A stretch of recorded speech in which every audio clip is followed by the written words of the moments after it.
దక్షిణాదిలో కర్ణాటక, తెలంగాణలో అధికారాన్ని చేజిక్కించుకున్న కాంగ్రెస్ ఇప్పుడు మూడో రాష్ట్రంపై కన్నేసిందా అంటే అవుననే సమాధానమే వస్తుంది. అయితే కర్ణాటక, తెలంగాణ రాష్ట్రాల్లో ఏపీలో అధికారాన్ని చేజిక్కించుకోగలుగుతుందా అంటే మాత్రం పరిశీలకులు అంత సీన్ లేదని అంటున్నారు. అయితే ఏపీలో కాంగ్రెస్కు ఏమాత్రం బలం పెరిగినా అది అంతకు రెట్టింపు అధికార వైసీపీకి నష్టం చేస్తుందని విశ్లేషిస్తున్నారు. ఇక విషయానికి వస్తే తెలంగాణలో విజయంతో కాంగ్రెస్ పార్టీ ఇప్పుడు ఏపీ రాజకీయాలపై ఫోకస్ పెట్టాలని నిర్ణయం తీసుకుంది. రాష్ట్ర విభజన తర్వాత రెండు రాష్ట్రాల్లోనూ కాంగ్రెస్ బాగా బలహీనపడింది. తెలంగాణలో కోలుకుంది. విభజన జరిగిన 10 ఏళ్ల తర్వాత తెలంగాణలో అధికారంలోకి వచ్చింది. ఇప్పుడు ఏపీలో కూడా పార్టీకి జవసత్వాలు నింపే పని కాంగ్రెస్ అధిష్టానం మొదలుపెట్టింది.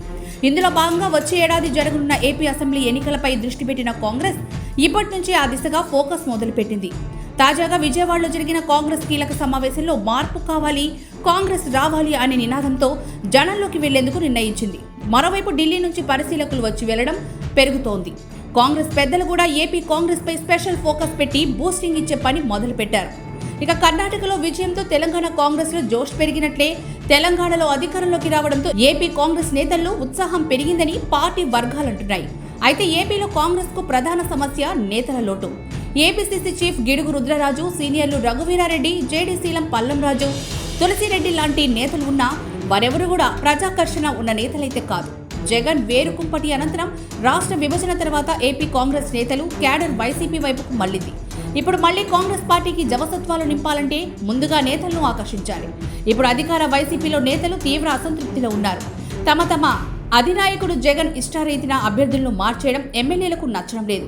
చివరికి మంత్రులు కూడా నియోజకవర్గాలను మార్చేయడం జీర్ణించుకోలేకపోతున్నారు. ఇప్పటికే జగన్ 11 మంది అభ్యర్థులను మార్చేయగా మరో 45 మందితో రెండో జాబితా కూడా సిద్ధం చేసినట్టు చెప్పుకుంటున్నారు. మొత్తం 90 మంది అభ్యర్థులను మార్చేస్తారని పార్టీ వర్గాలే చెబుతున్నాయి. ఈ క్రమంలోనే వైసీపీ ఎమ్మెల్యేలు ఇప్పుడు తీవ్ర అసంతృప్తితో అధిష్టానంపై తిరుగుబాటుకు సిద్ధమవుతున్నట్లు తెలుస్తోంది. ఇప్పటికే బెంగళూరులో ఓ ఎంపీ నివాసంలో వైసీపీ ఎమ్మెల్యేలు రహస్య సమావేశం ఏర్పాటు చేసుకుని కార్యాచరణ కూడా సిద్ధం చేసుకున్నట్లు వినిపిస్తోంది. సంక్రాంతి తర్వాత వైసీపీ నుంచి భారీగా వలసలు ఉంటాయని ప్రచారం జరుగుతోంది. కొందరు ఇప్పటికే తెలుగుదేశం నేతలతో టచ్లోకి వెళ్లారని, త్వరలోనే వీరు సైకిల్ ఎక్కేస్తారని అంటున్నారు. అయితే తెలుగుదేశం జనసేన పొత్తుతో వైసీపీ నేతలకు పెద్దగా స్పేస్ అయితే లేదు.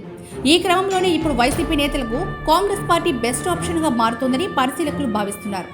కాంగ్రెస్ కాస్త కానీ ఫోకస్ చేస్తే వైసీపీకి వెళ్లిన వారిలో చాలా మంది వెనక్కొస్తారని విశ్లేషిస్తున్నారు. అదే జరిగితే ఏపీలో వైసీపీ దారుణంగా పతనమవుతుంది. ఇప్పటికే అన్ని వర్గాల ప్రజల్లో ప్రభుత్వంపై అసంతృప్తి కనిపిస్తోంది.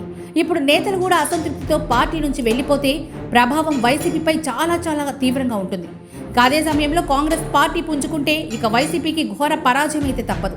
వైసీపీ గత ఎన్నికల ఫలితాల్లో కనీసం 4-5% ఓటింగ్ను కాంగ్రెస్ చీల్చగలిగినా వైసీపీకి 25 సీట్లు రావడం కష్టమే అవుతుంది. కనీసం 2-3% ఓటింగ్ చీల్చినా 25 సీట్లు కూడా రావు. అందుకే ఇప్పుడు కాంగ్రెస్ రూపంలో వైసీపీకి మరో టెన్షన్ అయితే మొదలైంది. వై నాట్ ఏపీ అంటూ కాంగ్రెస్ పార్టీ ఇప్పుడు వైసీపీని కోలుకోలేని దెబ్బ కొడుతుందా అనే చర్చ జరుగుతోంది.